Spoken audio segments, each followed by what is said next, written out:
Hi everyone, and welcome to this special edition of Backstory. I'm Dana Lewis. A couple of months ago, I interviewed a longtime acquaintance, someone who I covered for a quarter of a century.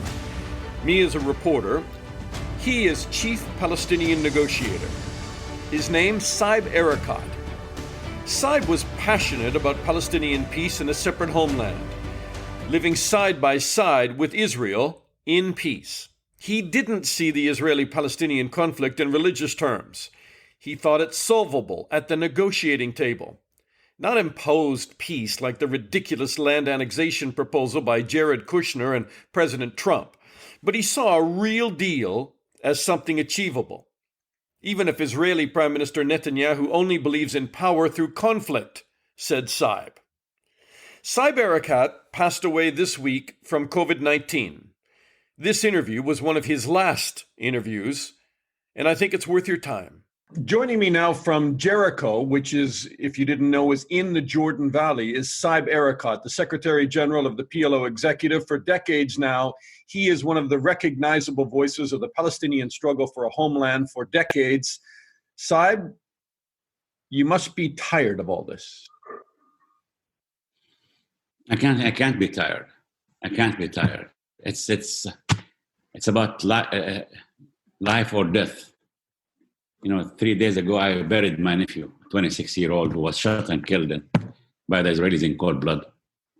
And if I get tired, it means more of the same.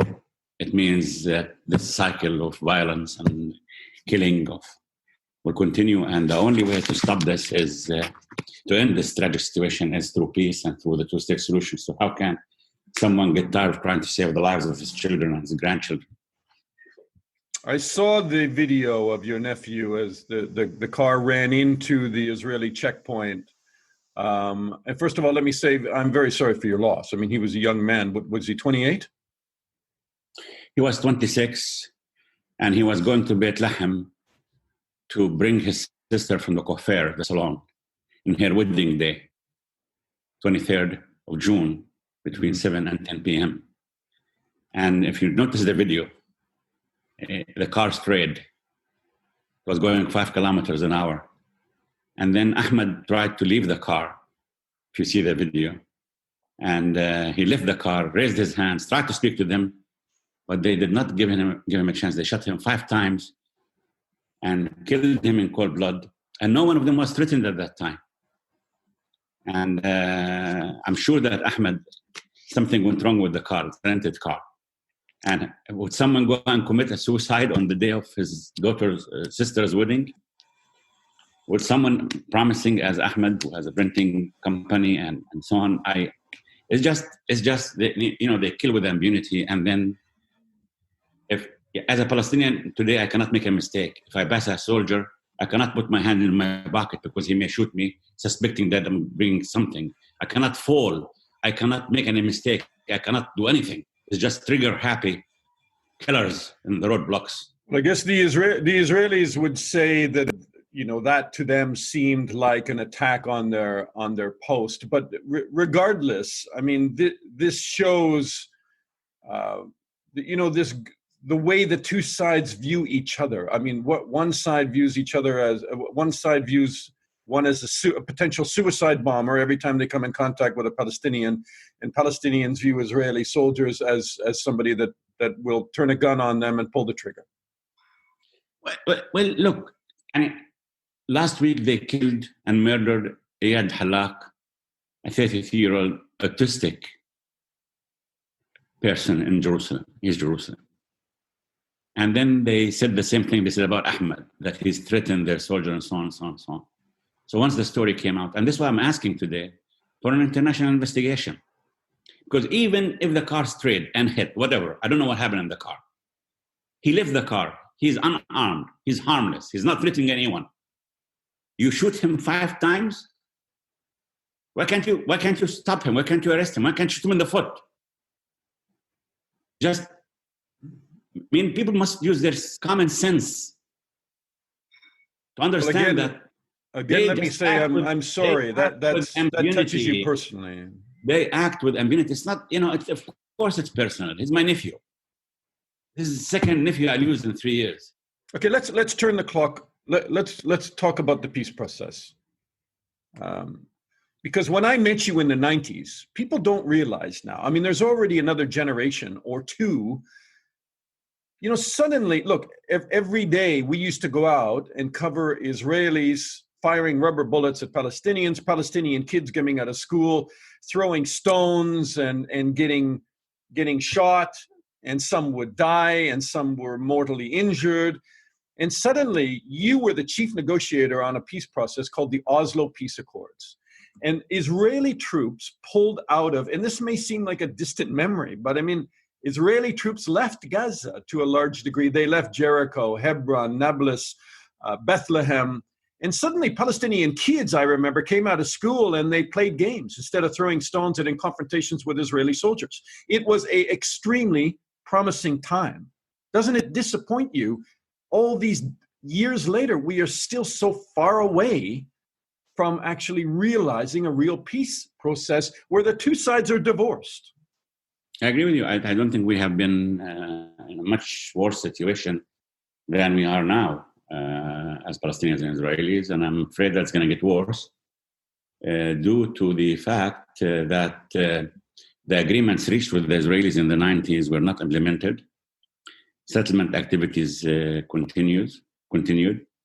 And then it was culminated by an administration in the US headed by people like Kushner and Greenblatt and Friedman who believe that this issue is not for negotiations. God decided, they said, all the issues, and they came with this idea without, I saw it like you did on TV about my future.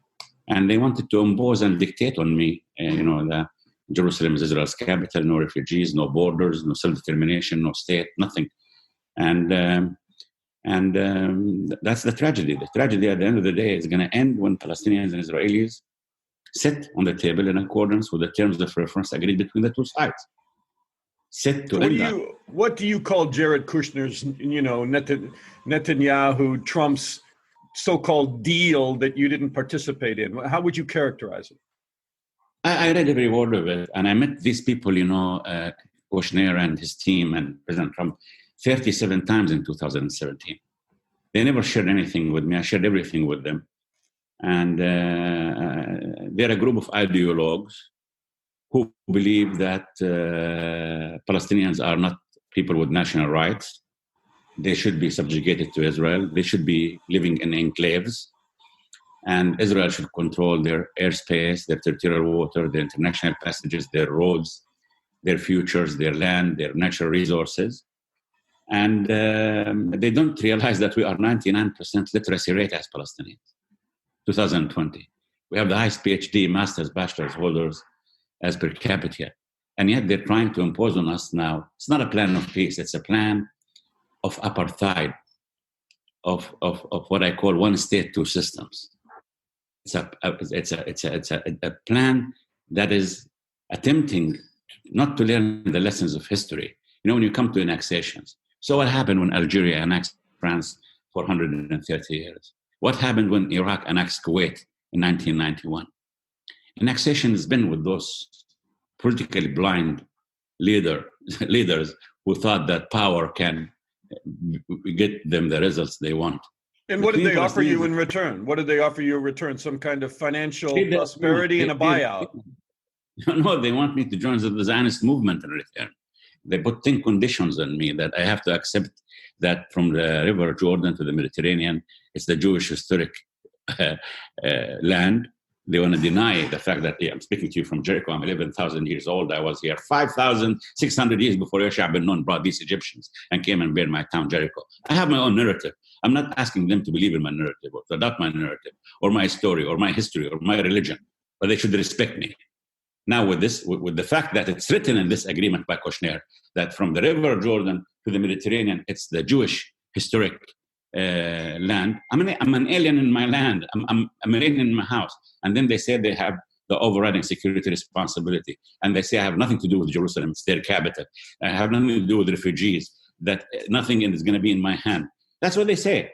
And at the end of the day, that's what they want me to do. And if I don't do that, I don't want to negotiate. I want conflict. I want peace. They use everything against me.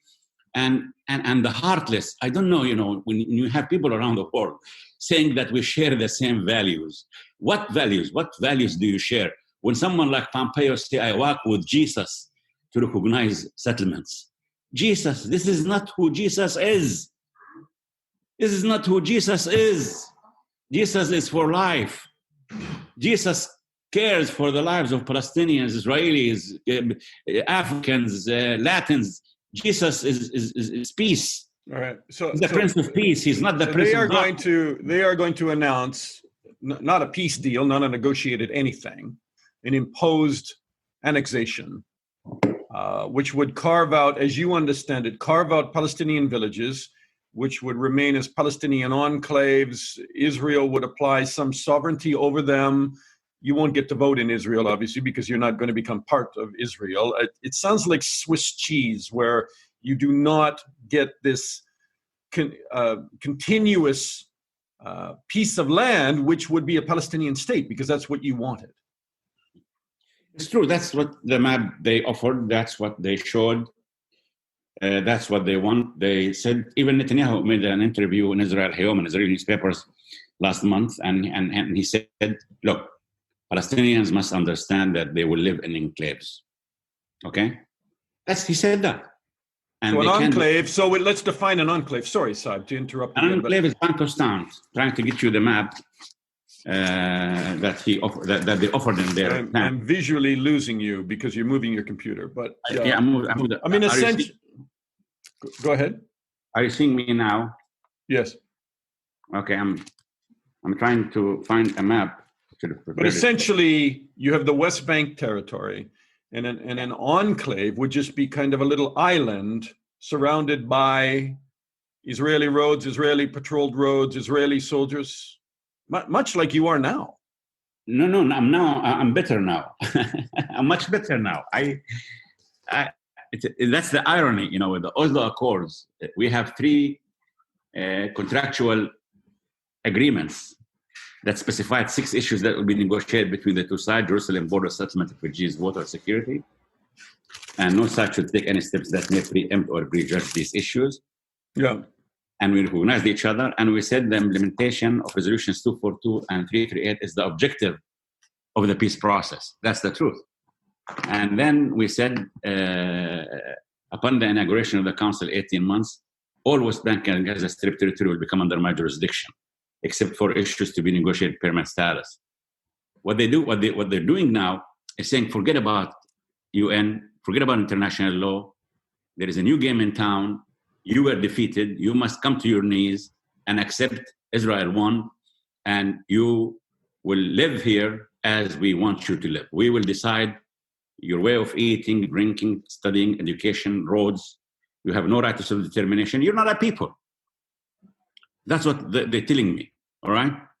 And what this will do, this will do one thing. If they annex anything, it means the moderates, like myself, who recognize the Israel right to live in peace and security, who want to make peace through peaceful means, no violence, who accepted resolutions 242 and 338, will play the disappearing act. And then, as you said, now it's a generational changes now. So many in the Palestinian young community, which is the majority now, okay, they say, look, you don't want 2 states. Let's see if we can entertain the idea of 1 state, equal rights. Jews, Muslims, and Christians can live as equals. Oh, once you say this, it's like throwing a nuclear bomb in Israel. Because they want to say Jewish democratic state. How can you have a Jewish democratic state when today I, Saeb Erekat, the Christian, Muslim, Palestinian, from my hometown Jericho on the Jordan River to the Mediterranean, I am 50.9% of the population. Friedman and Netanyahu are 49.1% of the population. How can you just think of people who are trying to impose a 21st century apartheid, segregation, and subjugation of Palestinians? All right, can I just ask you from the Israeli side, because the Oslo Peace Accords allowed you to arm, to patrol your own areas. Yes. And then suddenly, look, I was there between Israeli soldiers and Ramallah when it started falling apart. I was literally crawling on my hands and knees and on my chest when Palestinians opened fire after Israelis had opened fire. And, I don't know who fired the first shot that day, but it rapidly unraveled to the point that, fast forward in the months and years, Israelis say, the left-wing Israelis who really believed in a peace process and don't want to be in the West Bank and don't want Gaza, they said, okay, you can never arm these people because all we got were bullets and bus bombs in Tel Aviv and in Jerusalem. And that left wing really has largely evaporated, has it not? The peace movement inside Israel has evaporated, feeling greatly disenchanted with the idea that they would ever live side by side with a Palestinian state, especially an armed one. And that's what you get. Netanyahu in 1993, when we signed the Oslo Accord, he stood up in front of a picture of Rabin, the prime minister at that time, put a kafiyah in his head, and he said, if it's the last thing I'll do, I will bury this shameful agreement. Netanyahu is not a two-stater. So everything he did in his life was to destroy the two-state solution. He's a man, I know him for 33 years. And if I want to sum him up for you, I will tell you two things. One, he believes that there was no past before him and there will be no future without him. It's the ME syndrome, ME. That's what counts in his life. Secondly, ideologically, he believes that Israel is much more powerful and prosperous in conflict, not in peace. And when you have an American president who's his main ally, who also has a doctrine, President Trump, that nations either born to be strong or to find strong nations to protect them at the right price. The jungle has a law, chaos has order. But if you combine Netanyahu's doctrine with Trump's doctrine, what do you get? What do you get? Do you think, and I remember those days because it's important what you say, because there were posters all over Jerusalem with Yitzhak Rabin in like the Arafat kafiyah, and they were saying he was I think in Hebrew they said it was Din Rodef, and that was why that's largely what led to his assassination and the turning back of the peace process. Even though Netanyahu said he would never turn the clock back on the peace process, there was no way of doing it. But in fact, he managed to turn the peace process back on its heels. Do you believe if there was another leader, if Rabin had lived, do you think that Oslo would have been implemented and we would be at a much different place than we are today? If Rabin had lived, we would have peace by now. We'd have two-state solution. If Olmert wasn't taken to jail and accused of these accusations, we would have had a peace. And every time an Israeli leader moves towards the reality of two states, somehow, they make him disappear. So very quickly, if you could just answer kind of yes and no, so we can just run through the list. Access to Jerusalem, and Jerusalem is the Palestinian capital in this deal? No. A right of return or some compensation for refugees? No. A continuous piece of land, a homeland for Palestinians that go back to probably the 67 borders, including Gaza, with some kind of connection to Gaza? No. So what's in it for you? Surrender. And surrender. They call it peace based on the truth. And actually, he wants to destroy people like me and like Abu Mazen and like the Palestinian peace camp who want to live and let live, who have recognized the state of Israel, right to live in peace and security. And 78% of historic British mandated Palestine and accepted to have a state on 22% of the land, West Bank, Gaza, and East Jerusalem. He can't stand us. They can't stand us. Because what do they say about us? We're a people who want to achieve peace through negotiations, non-violence, through the help of the international community. We want democracy, human rights, women's rights, the rule of law. So he really wants to execute all of us. He wants to execute the idea that peace is possible between Palestinians and Israelis. And when someone like the ambassador, Friedman, who says it's not us who recognize Jerusalem as Israel's capital, it's God. So Judaism was never a threat to us as Palestinians. It's never a threat, will never be a threat. Judaism is one of God's great religions.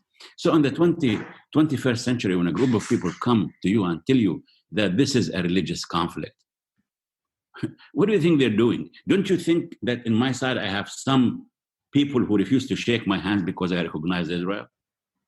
Because I want to negotiate with Israel? And they insist in turning it into a religious conflict. This is not a religious conflict.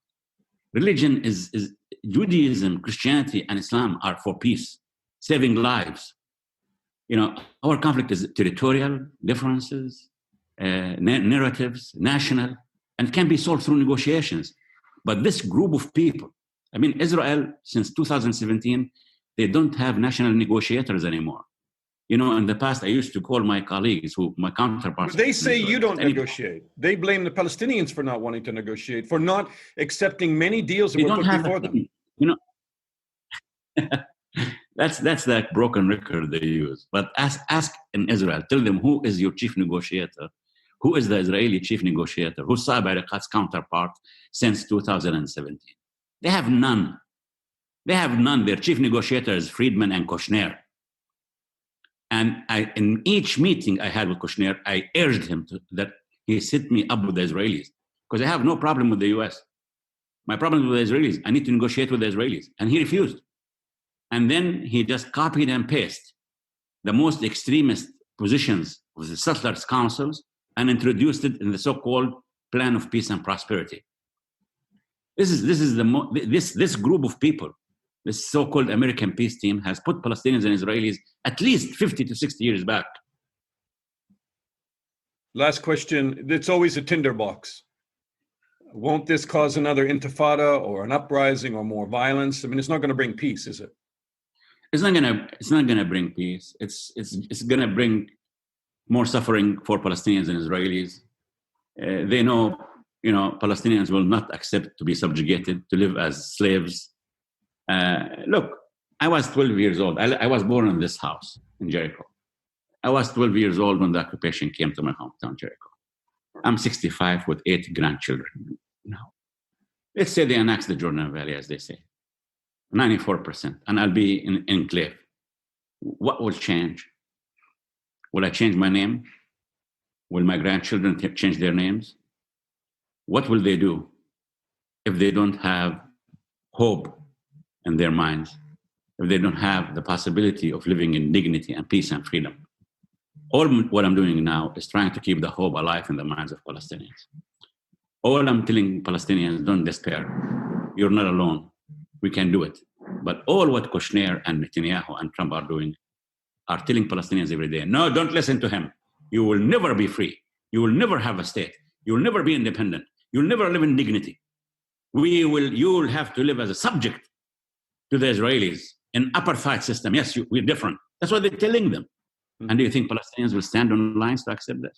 They will defend themselves. They will defend themselves. Do you hope for a change? Do you hope for just a change of administration in the White House later this year? Would that at least get peace talks going? Well, I saw a letter yesterday, actually, of 189 congressmen and women that said no to annexation and no to the Trump plan. I saw 32 senators doing this. I really appreciate this very much. I saw 222 Israeli generals, ex-generals, writing against annexation and against this and showing the dangers of this. I saw 192 nations worldwide standing shoulder to shoulder with me to say no to annexation, yes to negotiations, yes to this two-state solution. That gives me hope. But the time should come that these nations should tell Israel, should tell Netanyahu, if you move with the annexation, there'll be consequences. And that's what will stop him. But if he continues with the impunity, that he can do anything and get away with it, all right? He is not going to make peace. He's going to destroy any attempt to make peace with anyone. Annexation will mean the end of any possibility of a negotiated agreement between Palestinians and Israelis.